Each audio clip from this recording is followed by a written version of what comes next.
Honey, I blew up the business.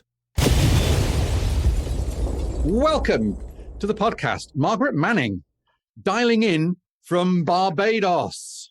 Well, thank you very much for having me on the podcast, Dan. It's great to be here.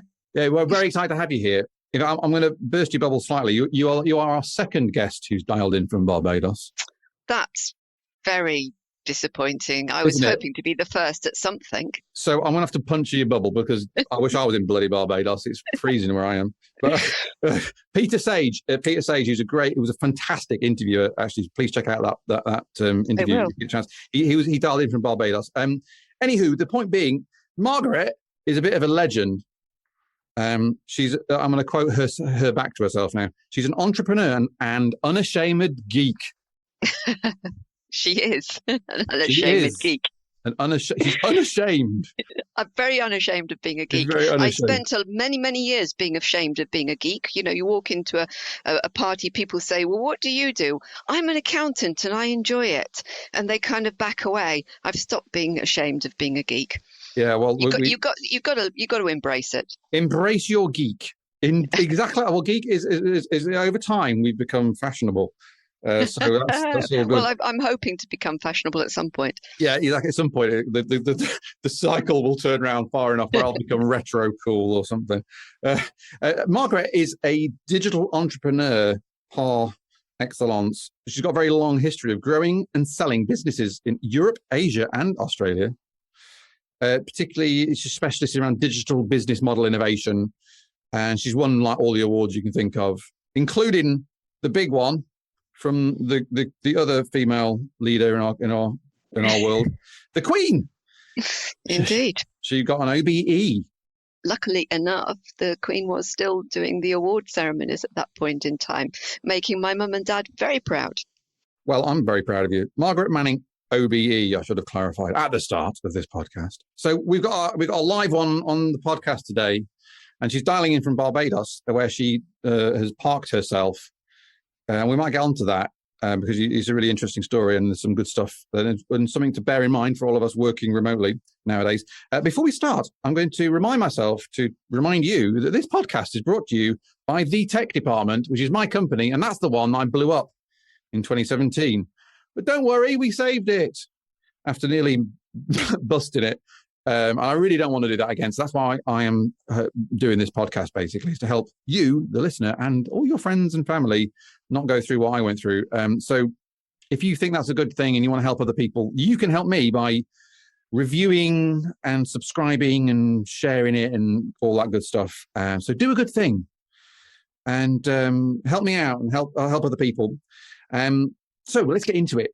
I'm excited because Margaret's got a long history doing entrepreneurial stuff, which means she's got a long history of things shooting us, going wrong and banging her head against walls and shooting herself in the foot, which we're going to get into. And I want to start by actually going way back in time, circa 25 years back in time, when Margaret set up a company called Reading Room, which is a really interesting business, which grew to be sort of 250 staff, I believe, over 3 or 4 different offices across the world. Mm-hmm. But at that time, she described this sort of action of setting up the company as going very much against the grain. I'm just curious, why was that against the grain? Set up a digital business in 1996. It was against 2 or 3 grains. The first grain that it was against was, at the time, Bill Gates was saying that the internet was going to go away. So there was me setting up a digital business on the internet with everyone saying, well, it's going to go away, isn't it? In fact, a really good friend of mine, finance director of a PLC, came and helped me out and did a little business plan for me. And he said, this business is not sustainable. Don't do it. It can never make money and it will never be able to employ more than 3 people. Thank you very much. I ignored that one. So that was my boss at the time. I was a finance director in industry. My boss at the time said, just don't do it. This is stupid. You're being absolutely silly. But the thing that I think made to me was the against the grain was I was 36 years old, woman, 2 kids, setting up a business in digital. I had no experience of digital at all. Well, nobody did at the time. No experience of marketing. No experience of technology to the extent that it would be needed. And yet I did it. So I spent probably, and still frankly do spend a lot of time being the only female in the room of digital entrepreneurs. Many, many times the only one. Really? Even still? Even still. I did a podcast recently on crypto, and I was the only female speaker out of 8. So it just suddenly struck me, oh my goodness, this many years later, I am still the only female in the room. Wow. So this is a kind of real moment in time then, going back to the mid-90s.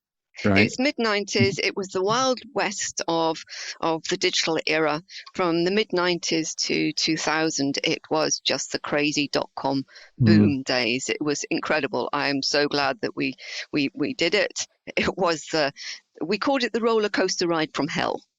Really? So the roller coaster ride from hell. So you've embarked. So you had. So I'm just going to get my head around this a bit. You were this captain of industry figure, of finance director in industry. You've got a kind of proper job.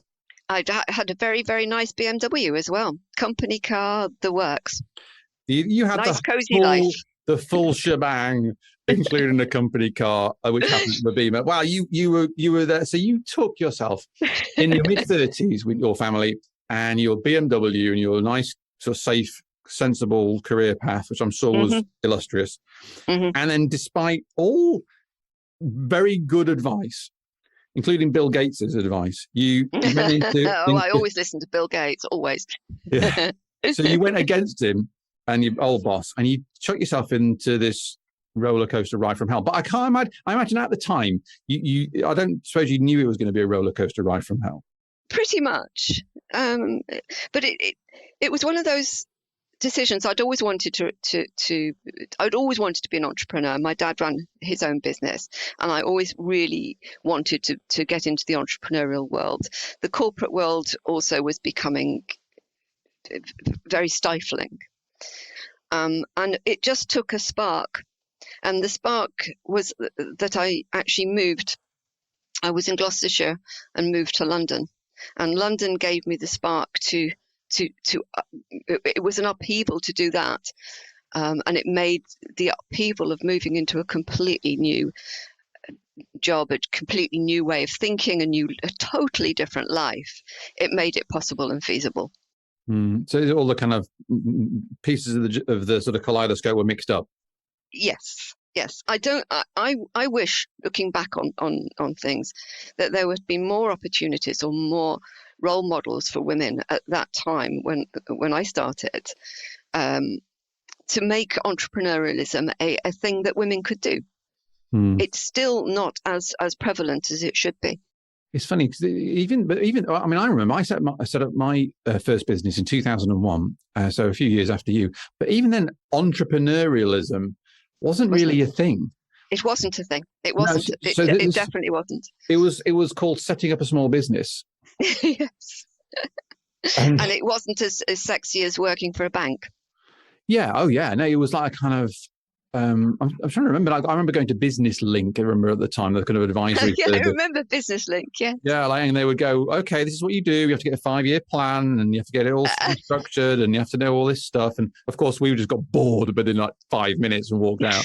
And but it was all very formal, really. And so that kind of sort of, I guess, career path wasn't even a thing, like as it is now, I guess, entrepreneurially. And so you're there at this moment with the sort of pieces of the kaleidoscope up in the air. You've had some advice, you've ignored it, and you've gone and done it. So what was because in some ways there's a sort of curious sort of insight into your character there, perhaps, of why you would continue to pursue this despite all good evidence and other things. So what was it what was in your head, and perhaps what was in your heart at that moment when you had just I don't know, like within the first 6 months, when you were committed to it, there was no going back now?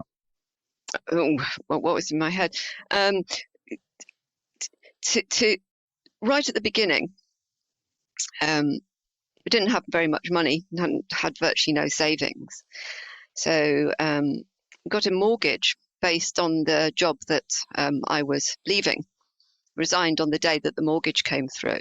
Took the savings and blew it all on a weekend in New York. Very wise.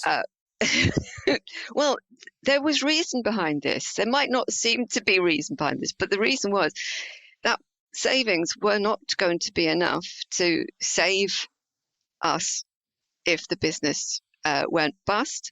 And if the business didn't go bust, it wouldn't matter anyway. I was also, as a chartered accountant, I am now a recovering chartered accountant, but as an accountant, if you were responsible for a business going into liquidation, you could actually lose your accountancy qualification. So it was at the time a massive, it had to work. There was absolutely no way that it could fail. It kind of gives you a bit of an impetus, maybe not an impetus that everybody would like, but it certainly focuses the mind. Yeah, in fact, funnily enough, I'm mentioning Peter Sage. In my interview with him, there's a little quote that's in a little apocryphal tale that's in the book, Think and Grow Rich. This idea of burning the boats.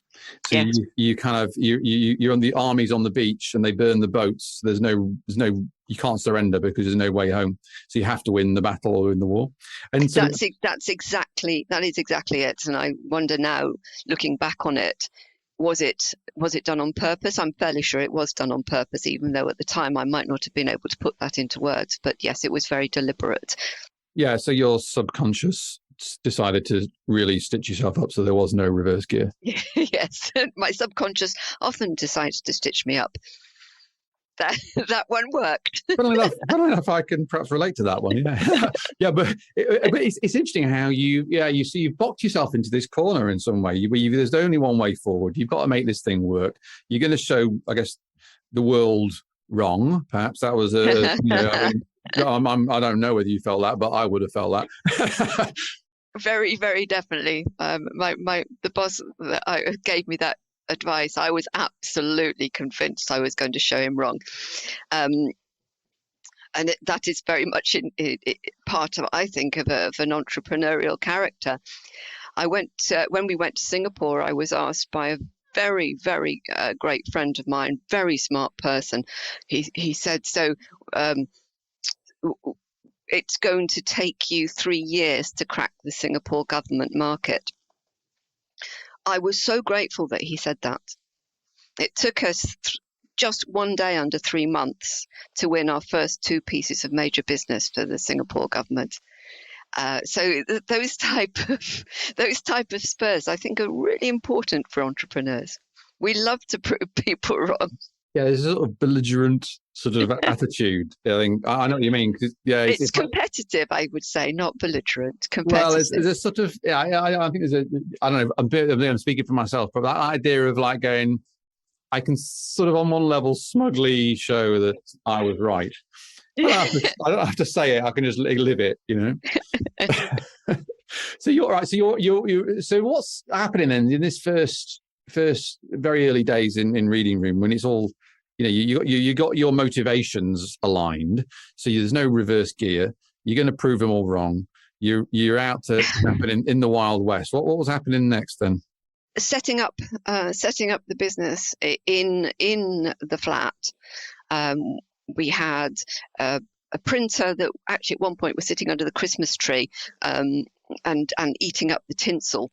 So all our contracts had tinsel all over them. And we eventually got an office when the next place to put a new starter was in the bathroom.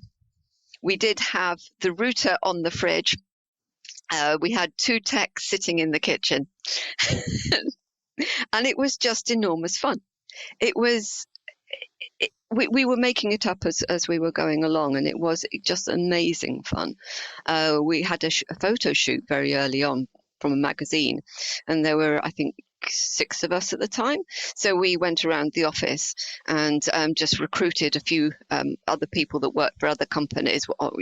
We'll give you a beer if you just come and pretend to work for us while we have this photo shoot. It was that it was those kind of really, really exciting days. And what's actually interesting is that's what I remember from it, is working with an amazing team. We won a pitch for Car Magazine. It was EMAP's Car Magazine. This was glam. We won the work for Car Magazine. So we went out into Camden Town, basically spent all the profits down one of the local pubs. Next day they rang up and cancelled it. That was one learning. Don't spend the profits until they're actually in the bank. Amazing. Yeah, that's your accountancy degree. That is definitely my accountancy degree coming out. So what I remember is actually the fun and the excitement.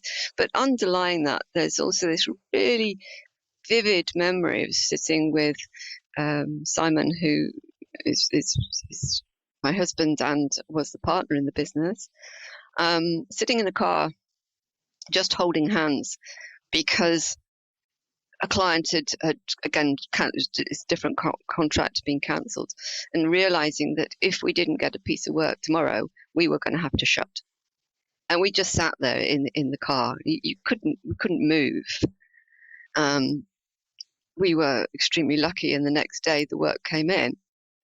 But you do have to be, I think, as an entrepreneur, you have to be resilient to those ups and downs, and not take the highs as a constant, but equally not take the lows as a constant, and picking yourself up and carrying on when it is extremely hard was probably the toughest thing in those early years. So this is the roller coaster ride from hell that you described. So I'm curious about this roller coaster ride. I can be guilty of assuming the ups will continue forever. Yes. And then getting really surprised when there's a down, and then and that took me a long time to kind of perhaps get my head around that. So tell me about this roller coaster ride from hell, because so you've got, that's obviously one downtime where you're sat kind of, and it's all could go wrong tomorrow.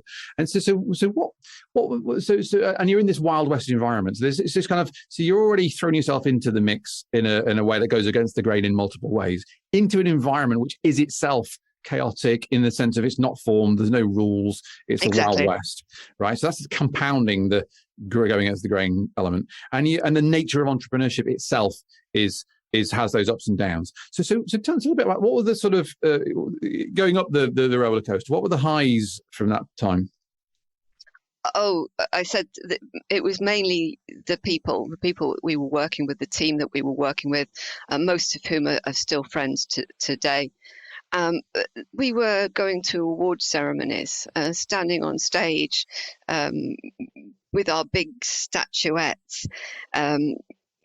We were players in this environment because it was new. We ended up in an office in Soho, which was extremely exciting. It was the buzz of working in that environment at that point in time. For me also, and this is my recovering accountancy coming out, we were making up new ways of doing things.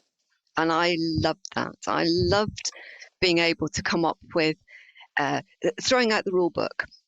I had the rule book stuffed down my throat so many times in the early days, mostly by the financial community. Bless you, dears. Love you to pieces, some of you at least. But we were very lucky in the end. We ended up with some fantastic bankers that understood the environment that we were working in. We ended up with fantastic accountants, fantastic lawyers. But along the way, you get the people that decide that there is only one way of running a business, only one way of running a business. There's only one way of accounting for a business. There's only one way of doing things. And that way of doing things is in this, rule book that sits on our shoulders and pushes us down. So I thoroughly enjoyed debunking a lot of the rules that were in that book. We had to, because we were in this digital environment. It was I called it the communications revolution. My husband said, "Don't say that. People think you're absolutely crazy." But it was the communications revolution. People understand that now, and people understand the concepts of agile business, agile ways of working, doing things in a way that fits what you're trying to achieve, rather than just following this big red rule book. I like stuff like that. It's quite satisfying, innovating and creating new ways of doing things. Was there anything? What would be your, looking back now? If you can, what would be the most satisfying rule that you broke? Oh, there are two. In 25 years of running an agency, we never had one timesheet, so that was quite satisfying. That satisfied me, and it also satisfied most of the people that were working for us as well. Not one timesheet ever. And the second one was we never ran budgets. So those are two very, very, very big rules that we debunked many, many years ago. And there is now a lot of business thinking around something called beyond budgeting. It's also agile business, and it's not agile as in Scrum agile, it's agile business. Just in time processes, for example, not only just in time products. If you actually think of what it is you're trying to achieve, getting under the hood and creating ways of working that are adaptive to what you are trying to achieve, rather than something that you read in a management textbook. I was extremely lucky having my qualification, in that I was able to vocalize the reasons for doing what we did. In an environment such as the digital world back in 99, 2000, you couldn't predict what was going to come next. Doing a budget would have been ludicrous. Actually, creating a budget would have probably stopped us growing, not enabled us to grow. Yeah, as you're talking through there, I think there's some interesting points. And I know you have a background in coding or development. Many years ago. Yeah, I think there's this point here of, and I was going to get onto this a little bit later in the podcast, but I'm going to sort of stop on this now. I think this idea was looking at things from first principles. Looking at this sort of thing from, which is, I know you've spoken about this in terms. In fact, could you just tell us a little bit about your background in computer programming and what that was, and what perhaps you learned from that you perhaps applying there in terms of the agility of the business and looking at things from first principles? Oh, very interesting question. I failed very badly 1 year at university. And got into computing because I was very bored and didn't want to take that same year over again. So I thought, right, to heck with it. I'll take a computer science course instead and start again. And I'm again not entirely sure why computer science. And I loved it. Ended up sitting in a darkened room till 3 o'clock in the morning coding, because I love the logic. Coding is both logic, but it's also extremely creative. And something I learnt later on during the early days of Reading Room is that we started to hire people that had a lot of music in their background. And digital communications, digital environments are extremely good, or really need people that can be right and left brain. They can be creative and logical. And music is at that intersection where something is creative and logical. Now, if you look at coding, it's very easy to think it's logical. It's just on one side. It's left brain. And that's totally untrue. It can be both creative and it can be logical. And the best coders are those who can put those two things together. What I learned from coding, I took then I was doing artificial intelligence, ended up with a thesis in artificial intelligence, and that was 1983. what I learned from that, I took into my accountancy career and realized that a lot of accountancy is logic. It's not maths. It's the logic of how businesses function. It takes a lot of understanding just what finance is and how it works. And finance and accountancy can equally be that logical and that creative. And it's those things that ended up within Reading Room actually looking at what is the real issues that we have to deal with and how do we solve those issues both logically and creatively, and then pushing that through with our delightful bankers. Yeah, that's really great. The mix of creativity or creative and logical. I think that is where the world is now, just the fabric of the way the world works. It is, but I don't think we are. I don't think we're fundamentally teaching that either to our entrepreneurs or in schools or universities. You are either focused on science or arts, and bringing those things together is actually quite tough. It's a tough mental trick to pull. No, it's interesting. My background, and so I run a technology company, but I went to art school. Yes. I was going to be a fine art painter. I dropped out of art school, literally. I didn't go to my degree at Liverpool School of Art, which is a very good fine art painting school, and dropped out and did a history degree, and then ended up getting into web and digital. So my business partner is a trained chemical process engineer.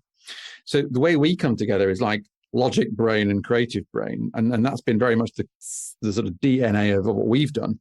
But really, yeah, there's that idea of like conceptually thinking and imagining things, working on that as a skill. Yes, and if you think of a lot of the ways that, for example, recruitment happens, or the tests that people give you, like the personality tests, the behavioral tests, they try and box you. And they tend to try and box you into one of those two, they'll box you into one of those two camps very early on. And it's dangerous. It's extremely dangerous. It's something that I've found by making mistakes with people in business, and who hasn't made mistakes with recruitment, that you have to find a way of encapsulating what will work without putting people in boxes and putting labels around their necks. Particularly in an environment, well, to be fair, in the environment we're all working in today, you can't box people and say, well, they've got 20 years worth of, C++ coding, so therefore we'll hire them. What you're really looking for is what kind of skill sets are they going to bring? What are they going to learn tomorrow? Very, very true. We've just hired a developer actually on that basis, in the sense that we felt that he was the strongest candidate to learn what we would need tomorrow, rather than having the capabilities of what we're coding today. And that adaptability and ability to learn is something that, again, I can do that. Or perhaps I've worked on that as a craft, and that helps me every day, just like absorbing information and then applying it. Yes, one of the things that we're talking about, the roller coaster ride from hell. Part of the reason it was a roller coaster ride from hell was because you were constantly on this uphill learning curve, constantly, and within technology worlds, you are, well, social media worlds, with marketing worlds, things are moving so fast in today's environment. We've all got to be experts on the meta tomorrow, or the metaverse tomorrow, right? Yeah. We've got to be experts on NFTs. We've got to understand blockchain. We've got to not be scared. We've got to get rid of the fear. And that was a huge learning, very, very early on, that when you are looking to recruit, you need to be able to say, right, this particular role is a role that is at the forefront. So this role would need somebody that wasn't fearful. Mm-hmm. Whereas this role might, that particular point might not be problematic, but not box people and say this person's right and this person's wrong. And over the years, we got better and better, much better at being able to hire at finding the ways and what we were looking for, and making almost a science out of what is often a big problem in business, which is the recruitment process. Interesting. So what is the fear? Oh, In that context. that's a home question. What is the fear? So you said there's a fear. There's yeah. the fear. So what is that? There's a fear of learning. There's a fear of actually. Okay, I've got a non-executive directorship at the moment, and I'm learning, and I feel that fear now because I don't understand what's going on. It's new. There's a lot of moving parts, and I have to get over my fear and say, right, do you know what? Anyone would be in the same position. Anyone coming into this new role would not understand it. So I've got to be and I'm going to say brave enough to go out and say, I don't understand it. You might have told me 5 times, but you know what? I still don't understand it. And that's quite tough. And there is also something else, and I have not quite, it's sometimes a little bit more difficult to define. And that is kind of a closed mindset. And we all have it, where something crops up and your mind just kind of shuts down and says, I don't want to learn this. I'm going to shy away from it. And it's that type of fear, as well as the fear of change, the speed of change. Some people enjoy it. Some people love it. Some people need it. And some people just can't deal with it. And there's no right or wrong with that. And I must make this, big. There is no right or wrong in any type of behavioural pattern. There's just recognition that in some environments, at some points in time, there are some that are going to fit better than others. Yeah, very true. Could you give us an example of a time when you've kind of overcome a fear, I guess, sort of to get to that kind of next level? Yes, actually. And it was when we were trying to get overdrafts. So I'd never had to go to a big bank and say, hey, could you lend me multiple millions? And when you walk in, you just feel like you're an imposter. And it's very easy to go, okay, no, I'm not worthy. I'm too scared of this. On multiple levels, you might feel like you're not good enough. You might feel like you don't understand it enough. And when I first started looking for finance, that was one that was really hit home. That in my kind of digital environment, you only had to be 5 minutes ahead of the rest of the world to be an expert, and it was very easy to become 5 minutes ahead of the rest of the world when things were moving that quickly. But in the banking environment, that wasn't the case. You really had to do your homework to be able to get to where you needed to get to. So that was something where I had to overcome my fear and say, yes, I can do this. Yeah, that's interesting. When you start dealing with actual grown-ups. Yes, it's terrifying. Try to avoid it where at all possible. Yeah, I still have that problem. But I have to go and mind my P's and Q's with the bank manager. So just sort of, I'm curious, sort of, actually, with this roller coaster ride from hell, we spoke about some of the highs and some of the stuff around that. But looking back, and you mentioned one example when you were sat holding hands in the car. But what's your favourite dip in the roller coaster, the corkscrew bit? Where looking back, what was your favourite downside from the roller coaster? But believe me, there were many. One that's that, although it seemed small, was actually in the early days extremely important.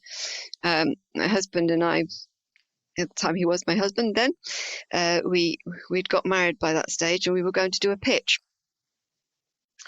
And we were having the world's biggest domestic outside in the car park. And having to put the face on And it's one of those things that, it's so visceral that you're going to remember it. I can remember everything about standing there in that car park, just wanting to thump him. Because of course it was all his fault, and having to put the face on. I was like, pull it up. Going into that pitch and finding out that I had left the internet connection wires at home. Beautiful. It was a disaster, but luckily it was such a big disaster that we came out and just burst out laughing. But the emotional getting up some days and putting that smile on, the emotional trauma was quite tough. And it would have been very easy to give up, to not walk into that meeting, and you had to carry on. So that's just learning to deal with the emotional lows, and being responsible for others. So very early on, our first employee came to us and said, "Can you sign a letter because I'm going for a mortgage?" And you think, "Oh my God, I'm responsible for this." One massive low was we were a bit bigger. It was about 2002. I had a really, really good friend, and he was leading a team, and he resigned and took 50% of the team with him. He had been a friend. They had been friends, and they had walked out. I mean, that was gut-wrenching. That was so tough to deal with what felt like an enormous betrayal, as well as losing the business, of course. And over the years, because that's something you don't just get over that very quickly, but over the years, that's taught a few really, really important lessons. The first lesson to me that actually got through was that we were an entrepreneurial business employing people that we believed were similar to ourselves and were entrepreneurs. Therefore, they were going to leave at some point and set up their own businesses. That was going to happen. So instead of thinking that this is a bad thing, and starting to hire non-entrepreneurial people so they wouldn't do this, or trying to force those entrepreneurs into commercial contracts that would stop them doing this, we actually embraced it and said, okay, we're going to hire the most entrepreneurial people that we have, that we can find. We're going to make their lives as entrepreneurial. We're going to be almost a school for entrepreneurs. And we actually sold ourselves quite often on that. And we span off a substantial amount of businesses. And I love the fact that we did that. And I love the fact that many of those businesses are now still around and more successful than the parent business was. So Amazing. Good for them. Yeah, what a satisfying legacy, call it. Not sure quite legacy, but Yeah. it was actually wishing to create an environment where entrepreneurs could actually learn their trade, and we therefore made a business that kept those entrepreneurs as long as possible. We set up an office in Australia. People ask why. Well, anyone who asks why we set up an office in Australia hasn't seen the beaches over there, but it was to create. In those early days, recruitment was virtually impossible. And today, recruiting digital experts, real experts, really good digital experts, is extremely hard. Having an office in Australia was a huge part of the recruitment process. People would, we had a company flat in both London and in Australia, so people could move between the two places. And when we opened in Singapore and Thailand, exactly the same. It really helped with keeping staff, with retention, and it helped with recruitment as well. Amazing. On the subject of beaches, I'm going to switch over to today. And I just want to touch on that. So you're in Barbados. How come you ended up in Barbados? I want to talk about the visa program you took advantage of and what the sort of impact that's been for you and the people around you. Yeah, so sold the business in Singapore, and the earn-out period ended in June 20, which of course was right in the middle of lockdown period. And was just listening to a program, and this heard that Barbados had instigated what became the first of the digital nomad visas. They call it the welcome stamp.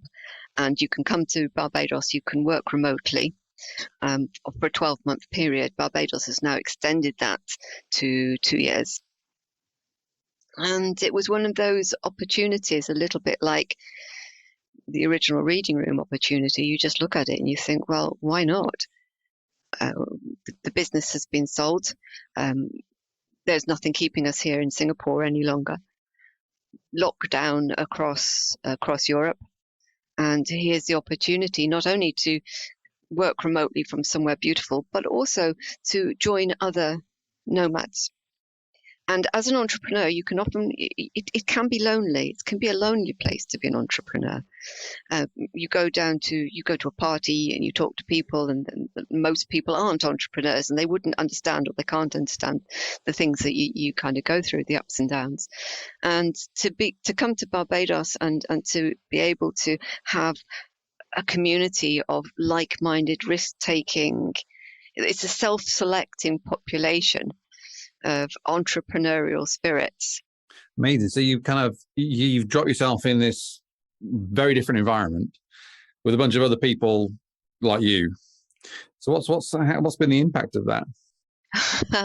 Well, I've got about 4 or 5 different business ideas on the go at the moment. Currently, I've got a couple of advisory boards, 2 advisory boards, and I'm a non-exec chair. But I think at heart as well, I'm always going to have the wish to run a business. So I'm finalizing plans around 2 of those businesses, which will be run from Barbados. It's very, very likely that I'll end up taking residence here. Wow. Well, if you ever need someone to sweep the floors of your Barbados head office, I'm your man. Well, I think this has got to be a fantastic opportunity where you hear that there's this massive resignation process. Everyone's going to resign in the next kind of 12 months. Well, why wouldn't you allow your staff? If I was running a business, I'd be coming out here, setting up some places for them to work, and hiring the best techs possible by flying them to Barbados. Well, that's a fantastic and great idea. And it's funny because we went fully remote through lockdown. So all our team are fully remote. And I was looking at your little story and I thought, hang on, why not? And exactly that, like finding good digital talent is hard. And so why not have it so that you have a, quotes, lifestyle business, but the lifestyle part of it is maybe amplified. Yeah. And it's so easy. This rule book is so ingrained in us that it's very, very easy to miss something that's totally obvious. We actually looked at taking our 15 people, I think, at the time, out on a Christmas party. So what do you do for Christmas party? Well, you go down the local, you ask them for a table for 15 people, and they tell you the price and they tell you which days you can do it. And it will cost about, when you all included, it will cost around depending on where it is, a few hundred per head when you take the drinks into account. And you can't take people out for a Christmas party and not buy them drinks, right?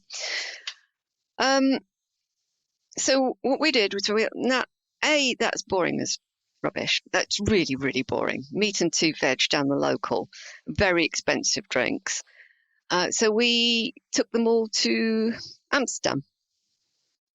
A night in Amsterdam, including going on Eurostar. Friday morning, leave the office. If they wanted to stay the second night, they could pay themselves, and most people did. Everyone chipped in for the meal. and it ended up being burgers and chips. It was cheaper. It was much, much more fun. Well, yeah, for sure. That sounds like a great idea. And everyone, when they joined, I mean, the people go, oh, not Amsterdam or not Paris. It ended up Paris, not Paris again. And then we said, okay, you can choose Paris or the local. It's like, yep, we'll go. Paris or the local. I think that's going to be the title for this podcast. Yeah, well, why not? But it's just thinking that there are different solutions. You don't have to go down to the local for a Christmas dinner. Hopefully now you have hordes of entrepreneurs booking Eurostar to Paris. Well, there you go. Well, there's a whole series of great T-shirts that have been produced. Well, should have been produced with one-liners from this podcast. Paris or the local is going to be your entry. Entry to the Honey, I Blew Up the Business T-shirt quote lineup, which hasn't happened yet, but we usually do. Right, I've got 60 seconds. I'm going to ask you, what advice should entrepreneurs ignore? I've already mentioned that they need to throw away the rule book. I think what I would advise an entrepreneur is to think, does this make sense to any advice that they're given? Does this make sense to me? Or am I going to be doing it because it is the thing to do, or because I have been told that I have to do it by somebody theoretically in control? Think for yourself, is it the right thing for us to do as a business? That's great advice, and ties in nicely for your throwing out the rule book, because don't be sort of ambiently absorbing some bugger else's rule book because they happen to be experienced, quotes unquotes. Yes. Yeah, that's exactly. A great shout, because I've had some of that in my career. What a wonderful conversation. Thank you so much for sharing so openly. Thank you, Dan. It was really fun. Great fun. Yeah, you made it fun. I like, that's the whole point of this. I want to have some fun whilst talking about your worst experiences ever. Let's have fun. Well, I really appreciate it. And where should people find you online? On LinkedIn. Yeah. So Margaret Manning, OBE on LinkedIn is the easiest way to find me. Check her out. She's super sparky, involved in lots of stuff, loads of good stuff. Please check out Margaret. And thank you so much. And I want to thank you from everybody here. And I'll see you, everybody listening, next time too. Do you want to get the top 5 tidbits from each episode emailed to your inbox every Friday? Yes, you do. It saves you having to go through and make notes and make a note of all the books and all the ideas that are in the podcast. We go through and we choose the top 5 we like, plus put all the links into that email. So if you just go up to honeyblueupthebusiness.com, yes, that's honeyblueupthebusiness.com, and just enter your email address. There's a little box, just enter it in, and we will send you that information. And it saves you having to make notes and all that. That's make your life a bit easier. And of course, if you did enjoy the episode, please consider subscribing. We are trying to help people through this. So the more people that subscribe, review, rate on Apple, Google Podcasts, Spotify, the more people will see it and the more we can help. So help us help other people, other entrepreneurs like you. And before I go, I've got to say big up to my company, the tech department, the company we blew up and put back together again. They're generously supporting me on this mission through the podcast. So if you guys want to have a look at a company that can really help you improve your technology, make it better so your business gets better too, boosting your sales and your profit and a bit more sanity in your life, a little less stress, then head up to thetechdept.com, the tech department. My company, give us a look. On behalf of all of us here, thank you for listening, and I'll see you next time.